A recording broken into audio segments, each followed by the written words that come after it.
제1장 신성의 계시. 당신이 믿고 있던 사람에게 모든 것을 바꿔놓는 비밀이 있다면 어떨까요? 요셉이 바로 그랬습니다. 약혼자 마리아가 임신했고 그의 세상은 산산이 부서졌어요. 그런데 천사가 나타나 인류 역사를 바꾼 진실을 계시합니다. 오늘은 요셉의 관점에서 본 성탄 이야기, 그의 위기와 결단, 그리고 이 아이가 누구인지에 대한 천사의 계시를 만나봅니다. 12월 18일 목요일, 대림 제3주간입니다. 성탄까지 정확히 일주일 남았어요. 오늘 독서는 예언에서 예수님 탄생의 직접적인 사건들로 시선을 옮깁니다. 핵심은 임마누엘이라는 이름이에요. 하느님께서 우리와 함께 계신다는 뜻입니다.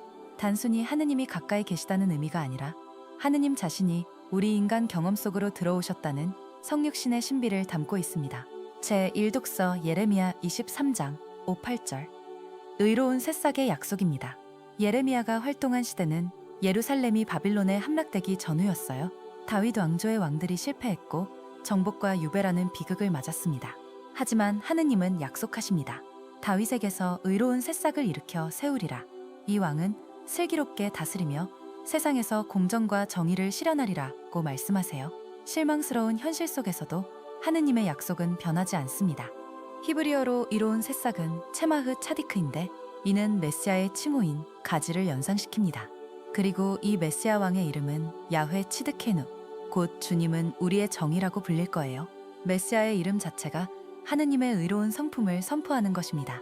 7, 8절은 새로운 탈출을 약속해요. 하느님께서 당신 백성을 이집트에서뿐 아니라 모든 땅에서 집으로 데려오시겠다는 약속, 이는 영적 구원을 가리킵니다. 예레미야의 약속, 다음에 오는 것이 오늘의 화답송, 시편 72편입니다. 바로 이 약속된 메시아 왕의 통치를 노래하는 시편이에요. 그의 시대에 정의가 꽃피고 평화가 영원히 계속되리라. 예레미야가 약속한 의로운 왕 이후 시편은 그 통치의 모습을 그려줍니다. 보편적이고 평화롭고 정의로우며 특히 가난하고 도움이 필요한 이들을 돌보는 통치. 이것이 예수님께서 시작하신 하느님 나라의 모습입니다. 제2장 정의와 평화의 메아리. 오늘 화답송은 시편 72편입니다. 의로운 임금의 통치를 노래하는 이 시편은 약속된 메시아 왕의 모습을 그려내요. 그의 시대에 정의가 꽃피고 평화가 영원토록 넘치리라. 이 말씀 안에서 우리는 하느님께서 약속하신 완전한 통치의 모습을 봅니다. 세상의 권력과는 전혀 다른 사랑으로 다스리는 왕의 모습을요. 시편 72편은 메시아 왕의 통치를 구체적으로 묘사합니다. 바다에서 바다까지, 강에서 땅끝까지 다스리리라. 이는 단순한 지리적 확장이 아니에요. 모든 민족, 모든 문화, 모든 시대를 아우르는 보편적 구원을 의미합니다. 이 왕의 통치는 강제로 복종시키는 것이 아니라 사랑으로 마음을 얻는 통치입니다. 그래서 영원할 수 있는 거예요. 특별히 주목할 점은 이 의로운 왕이 누구를 우선하는가입니다. 가난한 이들의 송사를 공정히 판결하고 불쌍한 이들을 구원하리라. 세상의 권력자들이 부유하고 영향력 있는 사람들을 편애할 때 메시아 왕은 소외된 이들을 먼저 돌봅니다. 이것이 하느님 나라의 정의입니다. 힘없는 자들에게 희망을 주는 통치, 그것이 참된 왕다움이에요. 그런데 이 왕은 어떻게 통치하실까요? 군대나 무력으로가 아닙니다. 시편이 약속하는 이 평화로운 통치는 예수님 안에서 성취됩니다. 십자가의 사랑으로, 희생으로, 섬김으로 다스리시는 왕이시죠. 누구든지 높아지려면 낮아져야 한다고 하신 그분의 말씀처럼 예수님의 왕국은 세상과는 완전히 다른 원리로 세워집니다. 사랑이 곧 권력인 나라입니다. 시편 72편의 이 아름다운 약속이 바로 오늘 복음에서 만나게 될 예수님의 모습입니다. 요셉의 꿈에 나타나신 그분, 임마누엘이라 불리실 그분이 바로 이 의로운 왕이세요. 정의와 평화의 왕, 가난한 이들의 구원자, 사랑으로 다스리시는 분 말이에요. 이제 복음 말씀을 통해 이 약속이 어떻게 현실이 되는지 함께 살펴보겠습니다. 제3장 요셉의 고뇌. 마테오 복음 1장 18절부터 25절. 요셉의 관점에서 본 성탄 이야기입니다. 마리아가 임신했다는 소식. 요셉에게는 세상이 무너지는 순간이었을 거예요. 그는 의로운 사람이었지만 동시에 마리아를 드러내 수치를 당하게 하고 싶지 않았어요. 조용히 파혼하려 했던 그의 마음. 사랑과 율법 사이에서 고민하는 한 남자의 모습이 여기 있습니다. 그런데 천사가 꿈에 나타납니다. 다윗의 후손 요셉아, 두려워하지 말고 마리아를 아내로 맞아들여라. 그 아이는 성령으로 잉태된 것이다. 하느님의 개입이에요. 인간의 계획이 아닌 하느님의 계획이 드러나는 순간입니다. 천사는 단순히 상황을 설명하는 것이 아니라 이 아이가 누구인지 그 정체성을 계시해요. 성령으로 잉태된 아이, 이것이 성육신의 신비입니다. 아들을 낳을 터인데 그 이름을 예수라 하여라. 그가 자기 백성을 죄에서 구원할 것이다. 예수라는 이름, 히브리어로 예슈아, 야훼께서 구원하신다는 뜻이에요. 이름 자체가 그분의 사명을 담고 있습니다. 구세주로 오신 그분의 목적이 바로 여기 있어요. 죄의 속박에서 인류를 해방시키려는 하느님의 구원 계획. 이름이 곧 복음인 거죠. 마테오는 이사야 예언을 인용합니다. 보라, 동정녀가 잉태하여 아들을 낳을 것이니 그 이름을 임마누엘이라 하리라. 임마누엘, 하느님께서 우리와 함께 계신다는 뜻이에요. 예수와 임마누엘, 두 이름이 그분의 정체성을 완전히 드러냅니다.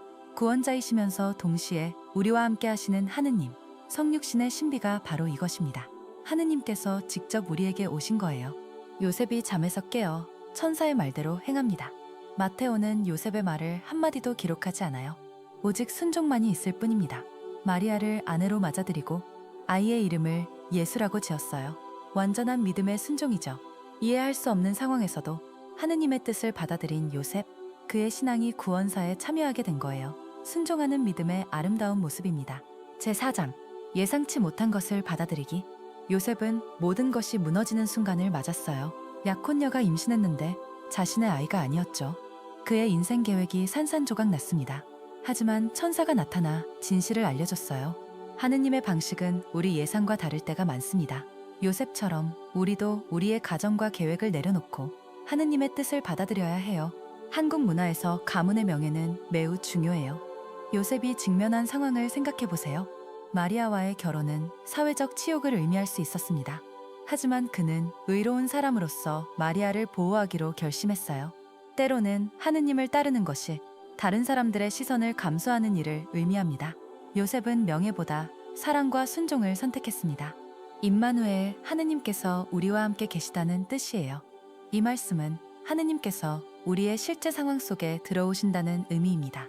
아무리 복잡하고 고통스럽고 혼란스러운 상황일지라도 하느님이 함께 하세요. 직장에서의 스트레스, 가족 갈등, 외로움, 두려움, 어떤 상황에서든 임마누엘을 선포하세요. 하느님이 바로 그곳에 계십니다. 요셉은 능동적인 믿음의 모델이에요. 그는 하느님의 말씀을 듣고 취약한 이들을 보호하며 비용이 들더라도 순종했습니다. 우리도 마찬가지로 부름받았어요. 하느님께서 어떻게 다른 이들, 특히 연약한 이들을 보호하라고 부르고 계신가요? 요셉처럼 우리도 새로운 정보에 빠르게 적응할 준비가 되어 있나요? 하느님의 계획이 우리 계획과 다를 때도 따를 수 있을까요? 크리스마스를 앞두고 예수님의 사명보다 먼저 그분의 정체성에 집중해 보세요. 임마누엘, 하느님이 우리와 함께 계신다는 사실을 깊이 경험하시길 바랍니다. 요셉이 보여준 것처럼 하느님의 예상치 못한 방식에 유연하게 반응하며 취약한 이들을 보호하고 순종하는 믿음을 살아가세요. 다음 장에서는 이러한 믿음이 우리 삶에서 어떻게 열매 맺는지 살펴보겠습니다.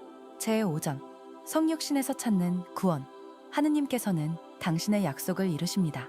예레미야가 예언한 의로운 왕, 그분이 바로 임마누엘이에요. 하느님께서 우리와 함께 계시는 분입니다. 이것이 성탄의 진정한 의미죠.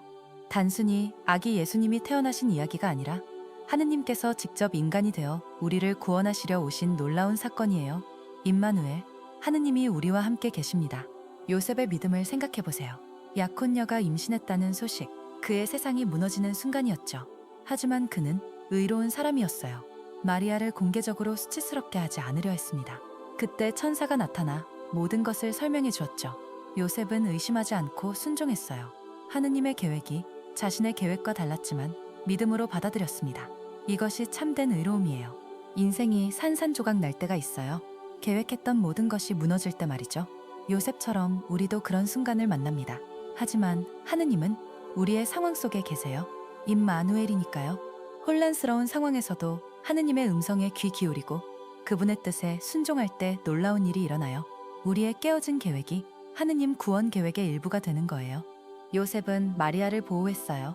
사회적 비난을 감수하면서도 그녀를 지켰습니다. 이것이 하느님의 마음이에요. 약한 자들을 보호하는 것 말이죠. 오늘도 우리 주변에는 도움이 필요한 사람들이 있어요.